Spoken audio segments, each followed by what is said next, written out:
And now that we are recording, I would just like to make a couple notes. So we are going to go through this presentation, and we will open it up at about 9:10 a.m. to audience participant or audience Q&A through the chat box. So we will be keeping everyone on mute the entire time, including during Q&A.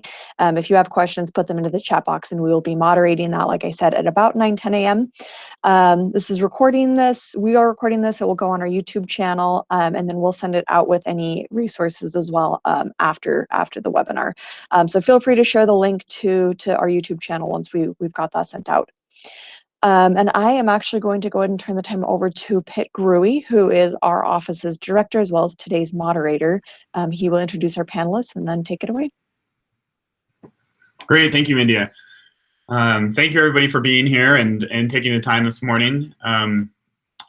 This is a very interesting topic. I think we are all a little Zoom fatigued and virtual meeting fatigued, and especially listening to things about how we can improve, or how to quickly pivot and do all these, deal with all the issues in the world today, and economic downturns and civil unrest and anything like that. And so we thought we would bring together a great panel of folks from around the state to share their successes from this summer and kind of, shine a bright light and say, look, these are the good things that are coming from the pandemic. These are good things that have come from these organizations, and really hear some great success stories. So I'm excited to hear about this, and we have a great panel today. Our first panelist is Vaughn. He's the director of camping for YMCA of Northern Utah. Lee originally is from Auckland, New Zealand, and has been in the camp industry with the YMCA for 14 years, working in operations in New Zealand, Australia, the US, China, and Vietnam. He completed a diploma in outdoor leadership at Auckland University of Technology in 2006 and quickly moved into the industry through the YMCA. He really appreciates diversity in outdoor programming and is passionate about using the outdoors as a tool for development for staff and campers alike. Our next panelist is Jesus Castano, and he's the Camp Roger director. So if any of you have been up to Camp Roger, you'll know it's a pretty amazing area and a pretty amazing camp. Jesus is originally from Bogota, Colombia, and he's worked for the YMCA in Utah seasonally for 5 summers and just completed his first year round full-time position as the director of Camp Roger. He completed a bachelor's degree in education and modern foreign languages, Spanish, English, and French at the National Pedagogic University in Bogota. And he's very passionate about youth development and the impact that the outdoors and safe, caring environments have in children and young adults. So welcome, Jesus. Next, we have Kate, and she's the interim executive director of the Canyonlands Field Institute. And Kate grew up around the DC metro area in Maryland, and later earned a BS in rehabilitation psychology from the University of Wisconsin-Madison. She believes in connections with nature are important for mind, body, and spirit, and has dedicated the last 11 years to creating opportunities for people of all demographics to grow through adventures in the outdoors. So after college, she worked in a high-low ropes course, wilderness therapy, and experiential outdoor education. And then Kate joined the Canyonlands Field Institute down in Moab in 2010 as a program intern, and spent the last decade working her way up, embracing the desk life, and became an interim executive director this summer. Ryan Neely from Camp Chef, he's the marketing manager at Camp Chef. And Ryan is a Utah native who has called Cache Valley home for the majority of his life. With aspirations to work in the outdoor industry, Ryan started at Camp Chef as an intern while attending Utah State University. And since graduating in 2013, he has led various marketing roles within the company as the brand grew from a smaller family-owned operation to a nationally recognized industry-leading maker of outdoor cooking products. Ryan's current role is marketing manager, where he oversees various marketing efforts for the company. And his job is ingrained into his lifestyle, which includes a young family and passion for mountain biking, trail running, hunting, and of course, cooking. And then our last panelist is Jake. Jake Jones, he's the rep for Cataract, Oars, and business development manager for Advanced Composites, Inc. He was raised in Utah, and Jake is an avid outdoorsman, enjoying cycling, rock climbing, and many other outdoor activities. He earned his bachelor's degree from Utah State University and went to work for Advanced Composites. They manufacture outdoor products here in Salt Lake City. In his more than 16 years with ACI, Jake has become an integral part of operations, marketing, and growth. And most recently, he was spearheading a shift to direct sales for ACI and for their outdoor product lines. So his creative and ingenuity have helped ACI navigate the rough terrain of the 2020 pandemic and set the company in a position for future growth and opportunities. Jake's passion for the outdoors connects him with ACI's customer base and drives the company to new heights. So as you can see, we have a power-packed panel today, and we're excited to hear from all of them, not just industry and business successes, but also operational successes in kids programs and nonprofit operation and everything else. So, a lot to learn here today.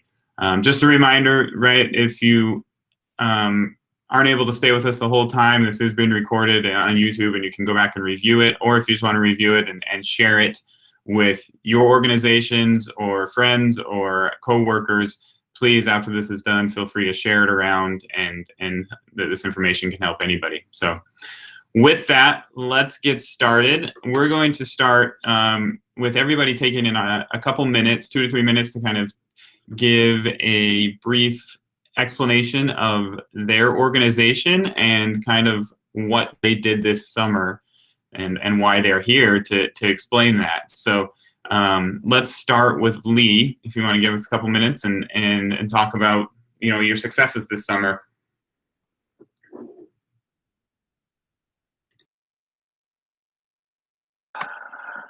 Rookie era. Morning, everyone. Yeah, so my name's Lee Vaughn. So I'm the director of camping for the YMCA of Northern Utah, like Pitt said. So I oversee YMCA Camp Roger, YMCA Camp Mill Hollow, and a day camp operation up in Park City. And I guess I reached out to Pitt and India because we got to the end of our summer and kind of it felt like we blinked and all of a sudden someone was behind us and it was a huge success. Yeah, so I guess like getting into the thick of it, we had just under 1,100 registrations over the course of the summer over those 3 different operations. And we didn't record a COVID case. So our day camp averaged about 40 kids.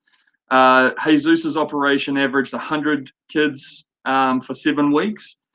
With 30 staff, and Mill Hollow averaged between 10 and 20 kids over the course of summer with 10 to 15 staff. Yeah, surreal experience. Something that I'm never ever going to forget. And I guess, to be blatantly honest, we didn't want to run this summer. Me and my leadership team, we kind of worried that we were going to be part of the problem. But our organization got the PPP loan, and there were a bunch of other grants out there that really helped us. And, the decision made by our board, our CEO, and then ultimately we got on board, gave us the ability to run. So, yeah, I guess a lot of hard work and a lot of due diligence went in from top to bottom. One of the big successes was because camps across the country were closing down, we got some of the best staff that we've ever had, and they just absolutely rocked it. But it wasn't easy. There was always this cloud of COVID hanging over us. When's it going to come? When's it going to shut us down? When are we going to, worry about this? And so when we got to the last couple of weeks, we're like, we're going to do this? This is going to happen? And with hindsight now we really realized that not only the kids needed this break, we needed this break. We needed to pour our heart and soul into this. So yeah, there's a lot of details and I'll be happy to answer questions, but that's a quick brief into who I am and what we've done. Thanks, Lee. Let's jump to Jesus and stay with the YMCA for a second and go ahead, Jesus. Got a couple minutes. Awesome. Thank you, Pitt. Good morning, everyone. My name is Jesus. I was the camp director for Camp Roger this summer. As Lee mentioned, a camp project, we ran a program for 7 weeks, average 100 kids per week and 30 staff that came from all across the country. Amazing bunch of individuals, very passionate about the camp industry and very passionate about providing kids with great, wholesome experiences in the outdoors. Definitely sort of dealing with, the whole COVID scenario. You're still up in the mountains, isolating yourself. We saw a great opportunity to, provide kids and staff with a safe environment. Like, you go that you into mountains, it's just your guys' backyard here in Salt Lake City. And so taking people over there to help them cope with everything that's been happening for several months. Kids have not been able to see their friends, go to school, live their normal lives. And being able to bring them up there and be like, camp is going to be different this summer, but we're going to make it work. We're going to work together to help you guys have an awesome week. I think that was the most rewarding thing that we could have done this summer. Of course, there was the imminent risk that something was going to happen, that we're going to get shut down. But we worked through it. Amazing bunch of staff and a very cohesive, very well thought program that we put together in a very short period of time. So I do feel proud for what we did. It was a risk. We took it and it paid off for sure. Seeing those families, seeing the kids just being extremely grateful, helping them cope with everything that was happening, it was definitely worth it. And not only that, but also like with the staff when they came over, I was not expecting that to happen, but that they will be going to their summer camps in other states for 10, 12, 8, 7 years, however many years. And now they had to go to a different summer camp, different location, different group of kids. That was not easy dealing with that, with young adults and young individuals. So we were essentially like helping everybody and helping each other cope with everything that was happening around. As Lee mentioned, now that we think back to it, it was a great experience. Definitely a summer to remember. And as myself being so young in this industry, like I feel like that's going to add up to my CV and into my experience as a camp professional, all in all. Thanks, Jesus, and congratulations again to Lee and Jesus for their successful operation. We'll dive into that here in a minute and kind of hear about some of their strategies and what went well and what they learned. But next, let's give Kate a second to introduce herself more and talk about what the Canyons Field Institute did this summer. Thanks, Pitt.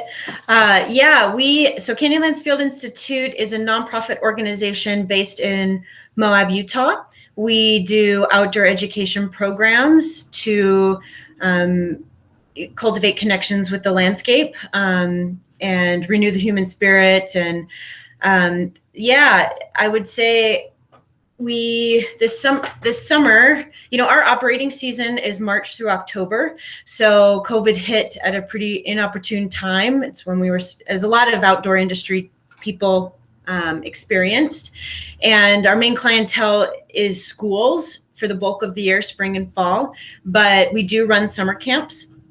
So our organization was pretty successful getting grants to help us through. We had PPP funding, EIDL loans, and then later the Shop in Utah grant. So just to name a few. But during the summer, we usually run overnight programs for middle school age kids on land and rivers around Southeast Utah. So the Colorado River Daily, the La Salle Mountains, and on BLM lands around Moab. We decided to cancel our overnight programs and do only day programming. And we got a grant from the Office of Child Care to provide full day Monday through Friday programs. With that, we switched up how, the length and the type of program. We also changed our age range. Instead of middle school, we focused on younger kids whose families needed that support. So it was, age 6 through 12. And I would say it was a huge success. It was very challenging, similar to what Lee and Jesus said. We questioned whether to run the programs at all. It was a large effort in learning and adjusting how to operate as far as how many people could you fit in a van safely to drive around. do you have enough guides on hand if one of them, registers a temperature in the morning when you're taking everyone's temperature? So lots of logistics challenges, but ultimately, what it did for our organization is we've been wanting to tap into a younger population and support families in that way over the summer. And we were always almost too busy with our normal programs to be able to try that. So COVID did allow us to really refocus and try out some things we hadn't done before. And families were bringing us cakes as thank yous because they got a break.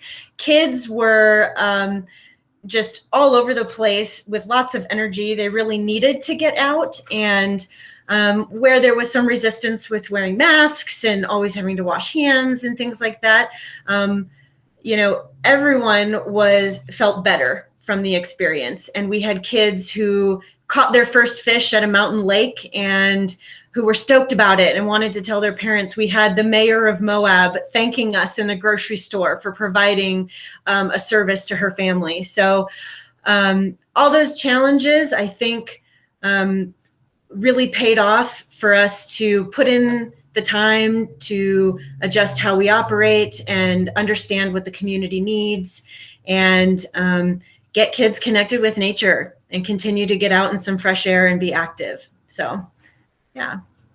Thanks, Kate. Appreciate it. Nice work again as well to you this summer. We're now going to jump a little bit to the industry side of things. We're going to go to Ryan from Camp Chef.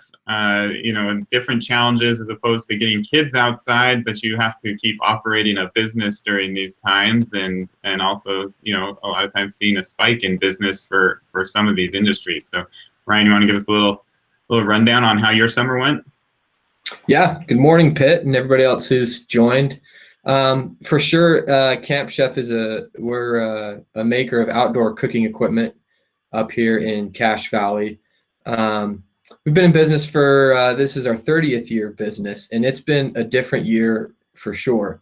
Obviously, everybody on this phone call has experienced things we've never experienced before, and I think from Lee and Jesus and Kate, we're a different dynamic, but obviously this pandemic has played a role in all of our ventures or businesses. Camp Chef has been quite busy over the summer, and it's thrown some very interesting challenges our way that we just had to work through and had to figure out for the entire Camp Chef team. Overall, as soon as it hit, everybody was very uncertain of what was going to happen, and actually we're still kind of uncertain for where things are going to go. But the lockdown and the closure really threw a big spike in outdoor recreation. People couldn't go to their kids' soccer games or NBA games, where all these gatherings were then cut off. So people obviously resorted to social distancing, which meant getting outside. And for Camp Chef, that means cooking when you're out camping, things like that. That includes cooking. The other big trend that we noticed and had to figure out and work through is people were on lockdown, restaurants were closed. They had to cook food. They obviously had to grill. And so for a lot of people, this gave them a great opportunity to pick up a new hobby of grilling and cooking and barbecue while they were in quarantine. And so they, big trends with people buying new grills and doing that. And I think, there were stimulus checks and other things that were sent out that obviously played a role in all of this. And I think everybody in the outdoor community played a role in helping people get outside, but doing so safely, and how to still social distance. There were times when I went running on the trail and, I'd bump into more people than I normally would. So it's definitely been an interesting summer for Camp Chef. But we did our best to make lemonade out of the lemons that were thrown at us. And we'll dive into that a little bit more. Thanks, Pitt. Thanks, Ryan. And lastly, Jake, I want to introduce kind of the direction and the pivot that the ACI has had this year, and then from that, why don't you lead in to talk about, you know, the Shop in Utah grant or any other grants received and how that made a difference for your business. Sure. Thanks, Pitt. So Advanced Composites, we're a composite manufacturing company serving the aerospace, Department of Defense, and recreational industry. We manufacture with fiberglass, carbon fiber. And, you know, the question is, what type of success did we see in the summer? Well, it was a late summer, if you will, for us, as all the outfitters and dealers waited until about mid-July to do anything, as no one knew what was going to happen. As Ryan mentioned, everyone went outside, so some of that success came from everyone flooding the outdoors. But for us, we changed our direction a little bit, where we went more direct sell to the consumer and ramped up our social media and our website a little bit before that. So we got a little lucky, but the success that we really see now is from that Shop in Utah grant. To talk a little bit about the grant, as everyone knows, when you see a grant, it's kind of a long, drawn out, or can be a long, drawn out process. The Shop in Utah grant was quite simple to apply for, and we were hesitant. We still did it. We moved forward. You know, you never know. We received the approval. Then once the check came, we went to work. We offered unprecedented sales on some of our product lines that our dealers weren't carrying, so we went undercut the dealer. And with the allotted amount of money that we had set aside, we weren't even sure how far that would go. We were thinking maybe in December we were going to have to offer major discounts to use up the funding. But there are two product lines that we used it for. One was for the bike industry. And if you've been to a bike shop recently, their inventories are quite low. So they've been hit hard for stock inventory. Well, we used up those funds in 3.5 days, and we had to end the sale. So that was a great success for us. And now the challenge is getting all that product out the door that we're dealing with now. And on Cataract Oars, which we manufacture oars for drift boats, whitewater rafting, and kayak paddles, the lines that we offered to sell there, it took about 1.5 weeks, and the funds were used up. And again, we are now dealing with how to get all of that out the door. But a great success for the state of Utah to give us that opportunity to run the sale, which when we did a deeper discount sale than we normally would do. So thank you to the Shop in Utah grant. Thanks, Jake. Kate, can you tell us about the grants that you received and maybe how that helped your operation? Sure. So the PPP funding helped us keep staff in the office to prepare for a difference in programming over the summer. And and the Office of Child Care grant helped us run our summer camp programs at a very low cost. Moab is a small town that is mostly on a tourism economy. So a lot of our town is a service industry, and so families can't afford programming. So the Office of Child Care grant really helped us do our summer camps. But now that summer is over and we're looking forward, schools had trouble with reopening, as probably anybody who's a part of this group has heard on their news about what local schools are going through. And so for us, that's our main clientele. So of course our fall season is closed. So for schools, they are unable to participate in coming to Moab for outdoor education programs. So, looking ahead for us, we needed financial support now to make us ready for next spring, when schools hopefully have endured their opening and are able to prepare for a field trip. So the Shop in Utah grant has been clutch. We weren't really sure if it was going to work, if schools were even going to be able to entertain a field trip come spring. But But we took the risk and we applied for the funds.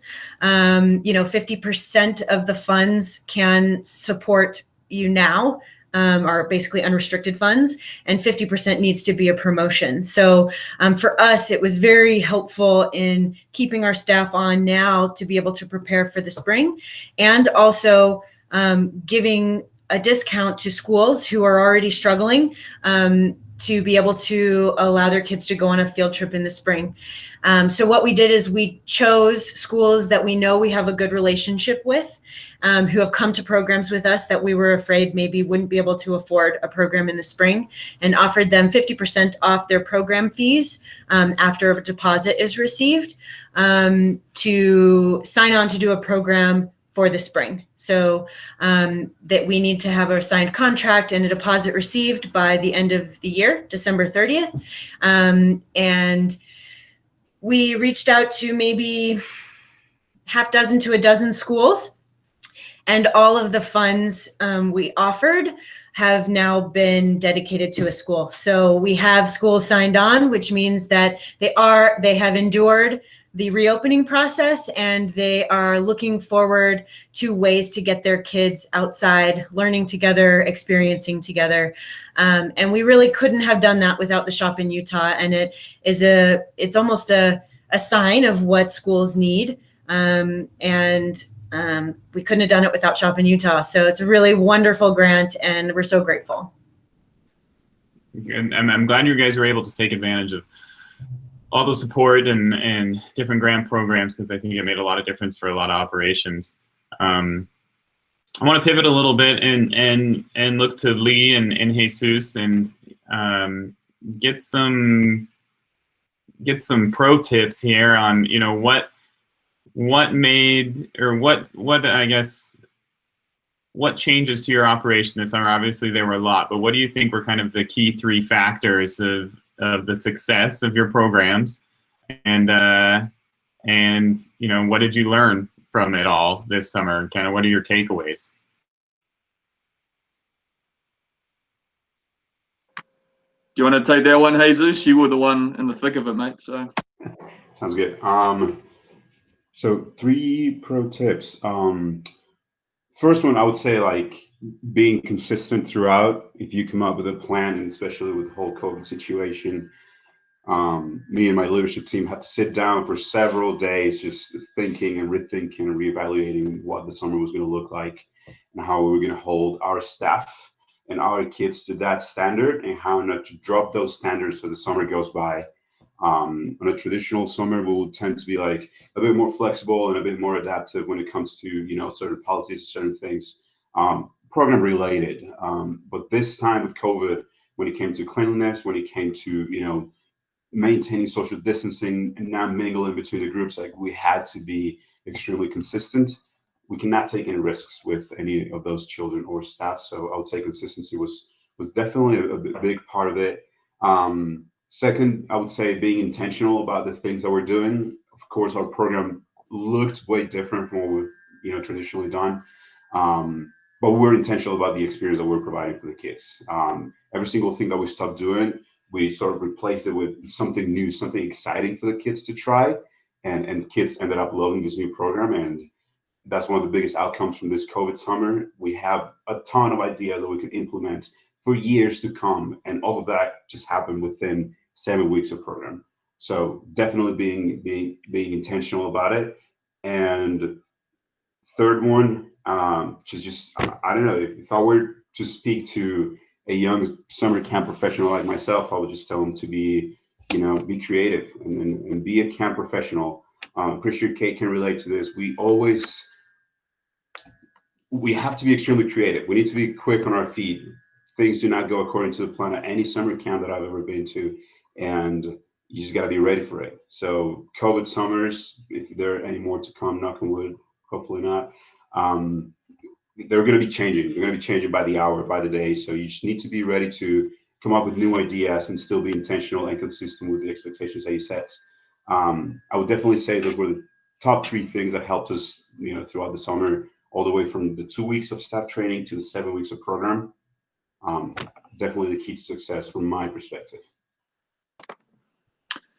Yeah, if it's all right, if I can kind of jump in there, but depending on the level of like where you are in the totem pole of your organization, like from my perspective, not on that ground level, but in that prep level.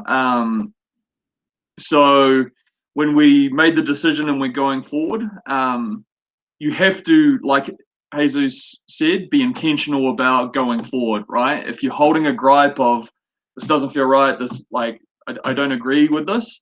Like I had some very heated discussions with our CEO around this, but it never went to a bad place. It was always, very, very constructive. And then once that decision was made, we incorporated our board, who are some very high level professionals. And once that document came out from ACA in conjunction with their consulting firm, that's my other big takeaway. You have to network in this industry. You need to utilize those networks. We're lucky that we've got an international organization behind us. And so every week we were meeting with camp directors from across the country, right? And these are some fantastic minds, and they're all right. So how are you going to clean the horses' saddles? Like, is archery going to happen? How are you going to do that? Climbing, like, because everything was about disinfecting. And so, that document came out, and they were very vigilant in what they put into that. And so, again, you have to be intentional about breaking that down and making it relevant for your operation. Because it's very wordy, it's very repeaty. And so, it's just drumming on the same message. Wash your hands, disinfect after whatever you do.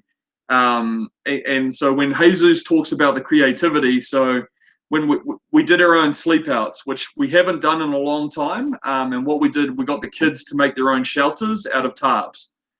Huge success, right? Like we already do camp cookouts for breakfast and dinner, incorporate with that.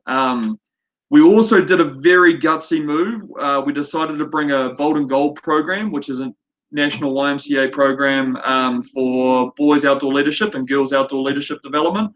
And because we had the caliber of staff on hand, they just knocked it out of the park and set the foundation for where we're transitioning to. And so like this summit series was huge for us, connecting with our local providers from around the area. And then the third thing is, support your team. Like to give you some perspective of what Jesus went through this summer. He hired a Florida man to be the kitchen, and it didn't work out.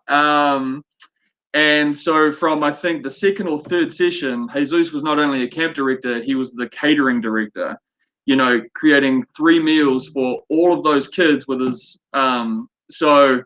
like I had to do shuttle runs to like get rid of the recycling and all that kind of thing because it just took that off him, like just constantly being there for your staff is so critical, like observing Jesus and our other directors. So Catherine Peel at Mill Hollow, and our we had a couple of coordinators that like, they just did such a great job of being there for their team emotionally.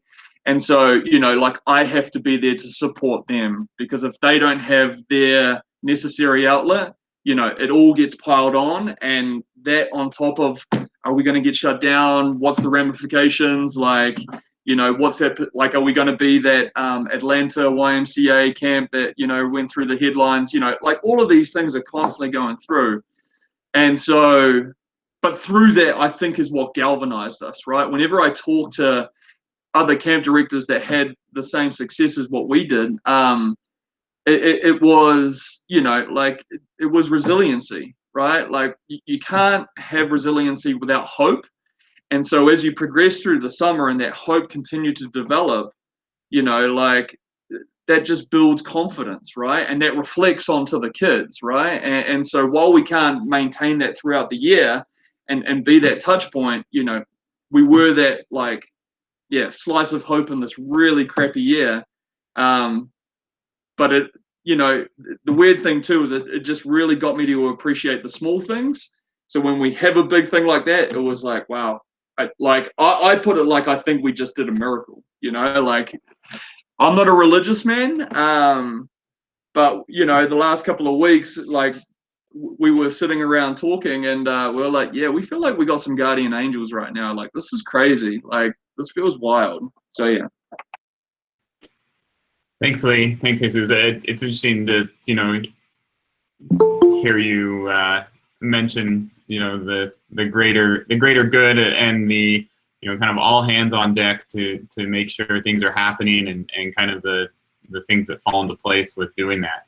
Along those lines, Ryan and Jake, maybe you can speak to this. Maybe Ryan start. When how do you handle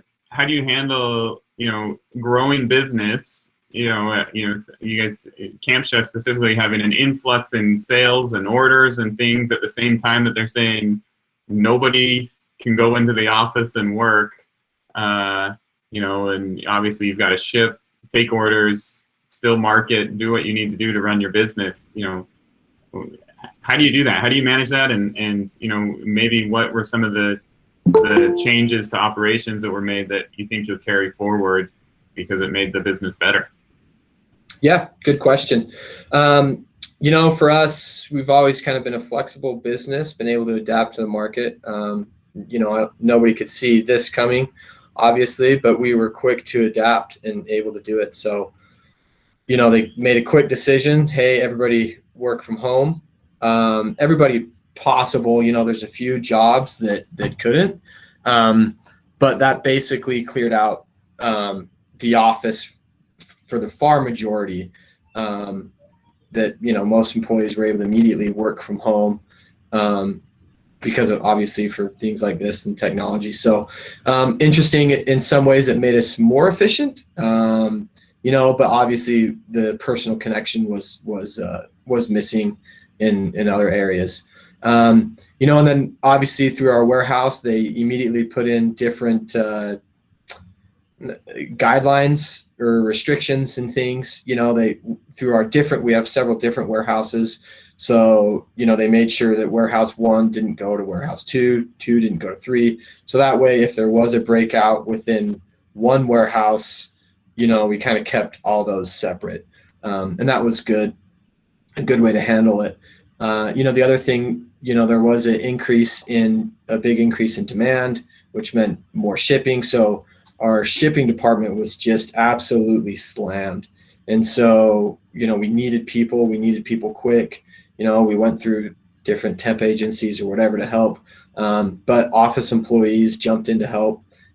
People from every department, every level of the company was in the warehouse through spring into summer, and actually even now we're kind of still seeing some of that. And obviously the people who'd go into the warehouse would follow those guidelines. But I think overall for Camp Chef, one of the biggest things that helped us be successful, yes, it was obviously the changes that we saw during all of this, but prior to, we were hedging bets on our inventory levels before any of this happened. We were going into our peak season, so we were as prepared as we could with inventory. Didn't solve the issue, but it helped. The other big thing, I think, is our relationships with all of our key stakeholders in the company, not just within the team of Camp Chef itself, but our relationships within the supply chain, our relationships with our ambassadors, with our dealer base, with our shipping companies. All of those were key because tough conversations needed to be had. People on our team had to have those hard conversations, but if you didn't have a strong relationship going into this pandemic, it's a lot more difficult to get done what you need to have done. And so that was an interesting find that I saw for sure that we had during all of this. And then obviously similar to what Jake said, we hedged our bets on some of the social media stuff that we did. We did a lot more Facebook Lives, a lot more digital things to reach our audience. We had to cancel some promotions because demand was higher. But overall, we were able to be flexible and figure it out. And we're still doing that. We're still seeing a lot of this as we come into the fall season, and we'll see what happens during the holiday season. But from what we're seeing, this has been a big increase across the board and across the industry itself. you know, a lot of my industry friends. I see Kenji. Well, I don't know if he's still on here. I'm sure he's seeing similar things to some friends in the industry. Thanks, Ryan. Jake, how about you? I know you or ACI was working kind of on a plan to go more direct at the beginning of the year. Maybe this accelerated it, or you know what came of the operational changes for you guys through this whole thing? Well, we were deemed, well, a couple of things. We were deemed an essential business with our Department of Defense contracts. So we maintained, but we haven't had anyone working remotely since this started. We've put in a lot of measures in the manufacturing plant to physically distance. It almost feels like you don't even talk to anybody anymore, even though they're right next door in an office. Physically, it's quite weird. But we put in a lot of measures to keep manufacturing because everything is made here. However, a lot of employees did stay home, away. So that was a very unique challenge. And it's good to hear from Ryan, where we're basically in the same boat there, shifting everyone around. Yeah, as far as going more direct, we brought in a really good team to ramp up our social media, our website content, and that's given us a lot more web traffic. And a lot of the trade shows, pretty much all of them were canceled. So this gave us a little bit of an outlet to connect to the end user.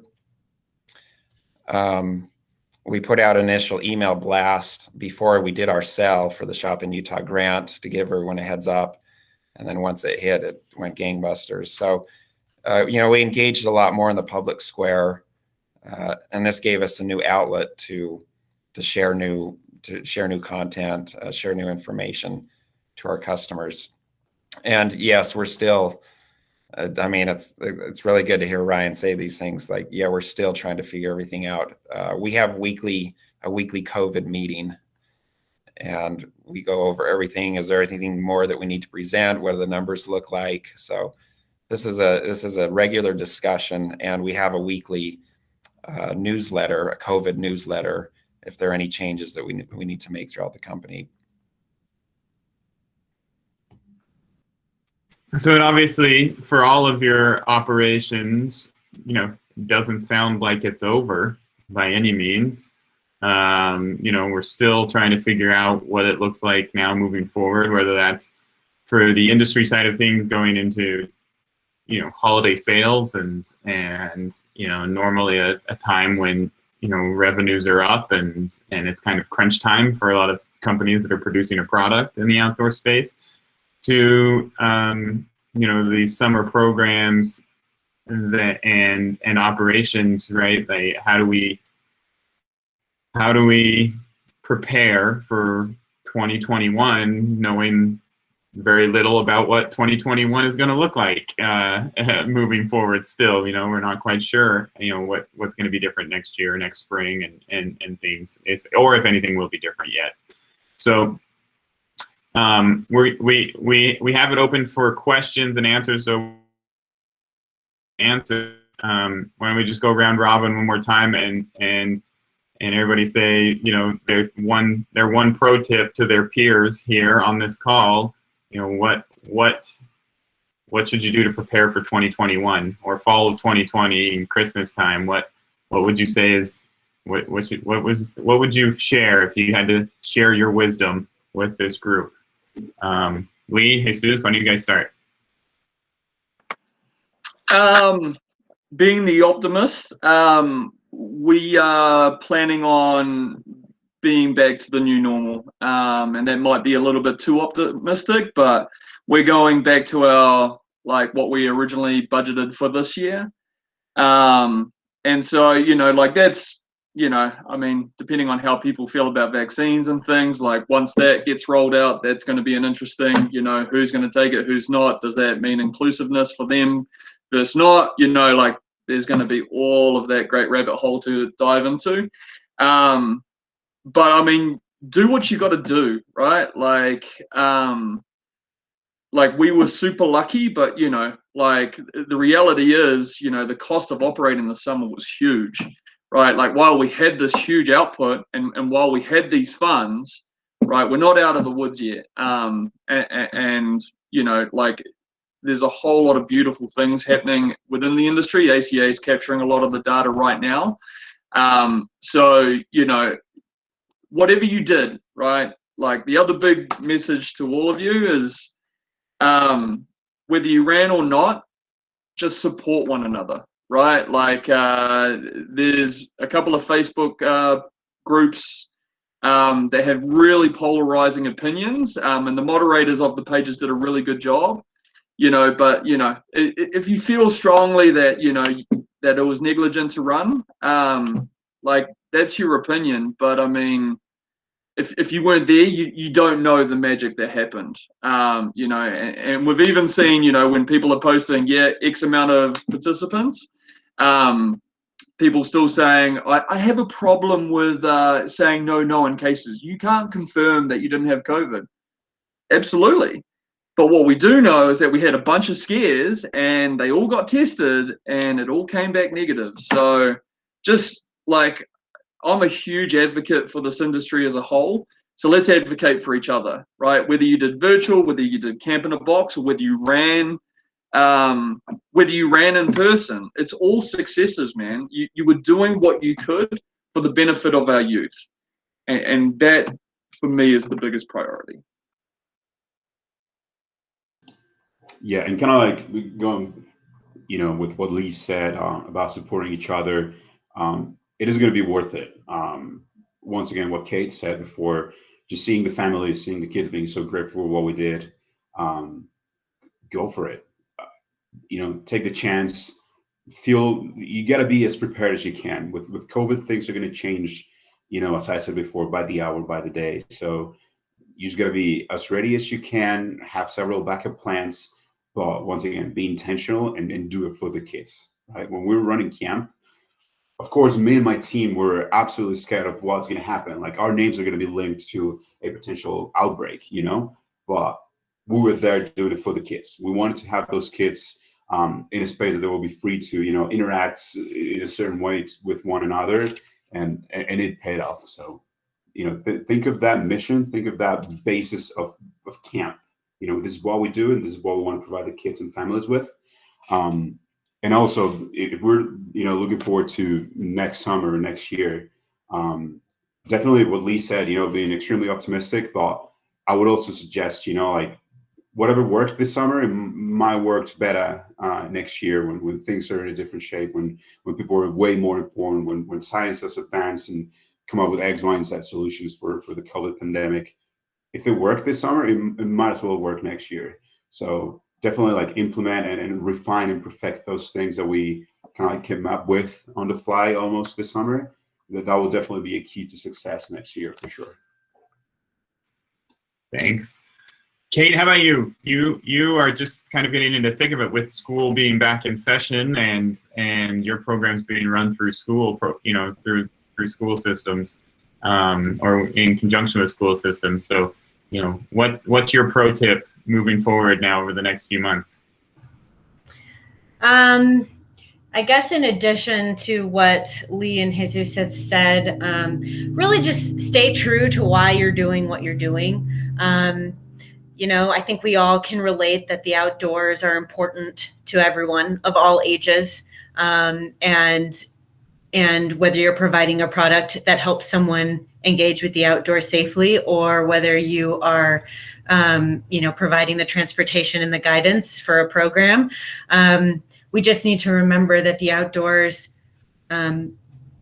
make us feel better and make us feel alive. And if you keep that in mind, and it will help you through the tough times. And I think I've heard other people say too, you know, it is hard, acknowledging that it's hard. The uncertainty is hard. And each of us deal with it differently on different days. And so if you're a part of a strong team, divvy up duties, divvy up tasks, you know, stay true to why you're doing the things you're doing, and be there for your team, because everyone has their moments of frustration, and without supporting each other through that, those frustration points will pass and you will move on. So I guess that's my words of advice. Thanks, Kate. And then from a business standpoint, Ryan and Jake, in that order, what's your tip for anybody from a product business, moving forward towards holiday sales, and then, I guess reforecasting for 2021, what that might look like? Yeah. A few tips. I think number one tip, I've got a few. Number one, I would say, always maintain good relationships, because that's just so important to get through these hard times. So it's important to have them going into these situations. So have a good team, and maintain that team, not just within your organization, but any stakeholders close by that. Number two, life's gonna throw punches at you. Just be ready to take them. And I think we've heard that across the board. Everybody on here did some great things to adapt. And just be ready. What's going to happen in 2021? What are we going to do? If there's one thing I've learned this year, it's that I don't know. Nothing is set in stone. Everybody's plans completely changed. Our situation is not unique, because everybody's going through this. We're all going through this together. So just be ready to take any punches that life throws at you. You don't know what they're going to be, but as soon as that happens, as soon as something hits, adapt, change, figure it out. And, I agree with Lee and Jesus, stay optimistic to do that. And, I think those are the two big things that I would say. For that's funny, Ryan, when you were going to say what's our tip for 2021, I was like, wow, they really know what's going on. So it's good to hear you say, I don't know, because we don't know. We're still just trying to get through this year. We still have a lot of dealers, customers, when's this going to ship? And we're still dealing with employees who aren't here due to COVID. So that really affects the line, the product line. But one thing, and this has probably been mentioned, is we had an awesome business plan going into 2020. I was so proud of it. We had all the charts and numbers, graphs. It looked great on paper. We had a great social media plan, calendared for the year. Everything looked awesome. And here we go. Obviously, that all changed. So be flexible and roll with it is what we've had to do. I think that at this point in time, there wasn't much risk in a lot of things, just going for it. And we learned a lot. We made some mistakes as well. We didn't just do everything and we had a success. We had a lot of mistakes moving along, and we've learned from that. But it's been we'll probably have a record year with our product lines. And I want to attribute that, like Kate said, the outdoors is a great place to be. And it is great to see so many people outside doing what they love. And let's keep it up. So let's keep up getting everyone outside, and everyone will be happier. Thanks, everybody. And here are my pro tips. Being a father of 3 kids and a lover of whitewater river trips and being outside, my pro tips are: get your kids into fantastic programs like the Canyons Field Institute or the YMCA. Sign them up, get them outside, let them enjoy nature, and get relief from, the stresses of what school is these days and kind of what life is about. Get them outside, give them to feel that power of nature and recreation, and support these organizations in any way that you can, whether that's volunteer, whether that's signing your kids up for it, or getting the whole neighborhood to get into a program, or whatever it is. And then on top of that, everybody take a river trip. Go get some oars from Jake, buy a sweet camp kitchen setup from Ryan, and take a river trip. It will change your life, and it will give you all kinds of relief from whatever 2020 has been, and we'll all come out of it successful and smiling. I guarantee it. So those are my pro tips for what to do in the next few months, and hopefully you can all take advantage of that. I want to thank all the panelists today. Thanks for taking the time. Thanks for everybody that joined us. Again, this is recorded. Please feel free to share it around and help spread the word of the great things that are happening around our state and with our great companies and organizations here that support outdoor recreation. So thanks again for everybody for joining us. Feel free to reach out to any of the people on this panel or reach out to our office if you need to be connected with one of them. We're happy to make those connections and answer any questions further for anybody that's interested. So with that, everybody have a fantastic day and rest of your week, and hope to see you outside. Thank you. Thank you.